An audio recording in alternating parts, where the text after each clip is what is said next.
Hi అండి అందరికీ. ఈరోజు ఆపము టెంకాయ పాలు ఎలా చేయాలో చూద్దామా.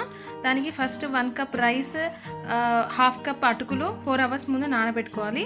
నానబెట్టుకున్నాక ఫస్ట్ అటుకుల్ని మిక్సీ వేసుకోవాలి. తర్వాత నానబెట్టుకున్న బియ్యాన్ని మిక్సీ వేసుకోవాలి. మిక్సీ వేసి రెండు బాగా కలుపుకోవాలి.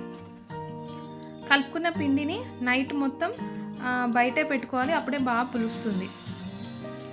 దీంట్లో మార్నింగ్ వేసాక ఒక చిన్న కొబ్బరిని ఇలా బ్యాక్ సైడ్ అంతా తీసేసి ఓన్లీ వైట్ కొబ్బరినే మిక్సీ వేసుకొని ఒక 2 స్పూన్స్ మెత్తగా మిక్సీ వేసుకున్న టెంకాయని వేసి బాగా కలుపుకోవాలి. దానికి కావాల్సినంత సాల్ట్ వేసుకొని కలుపుకోవాలి. కలుపుకున్న పిండిని ఇలా ఒక బాండిల్ పెట్టుకొని స్లోగా ఇలా రౌండ్గా తిప్పాలి. ఇది 1 సైడే కాల్చుకుంటారండి ఆపం అంటే. ఇలా మూత పెట్టుకొని ఒక 2 మినిట్స్ స్లో మంటలో కాలాలండి. కాలిన తర్వాత స్లోగా దాన్ని ఇలా ఎత్తితే వచ్చేస్తుంది.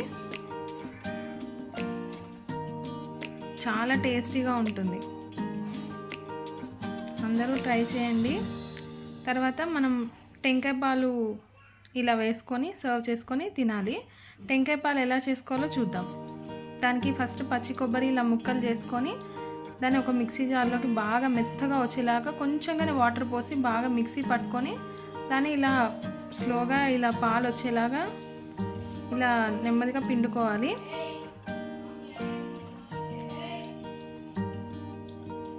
బాగా గట్టిగా అలా అనుకోవాలి. తర్వాత ఒక వడకట్టుకునేదానికి ఒక స్ట్రైనర్ తీసుకొని దాంట్లో మళ్ళీ ఇంకోసారి వడకట్టుకోవాలి. ఒక 2 స్పూన్స్ షుగర్ వేసుకొని కలుపుకుంటే సరిపోతుందండి. మన టెంకాయ పాలు రెడీ అయిపోయిందండి.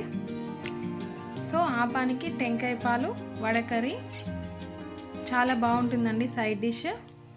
అందరు ట్రై చేశాక ఎలా ఉందో నాకు కామెంట్లో పెట్టండి ప్లీజ్. Thank you friends.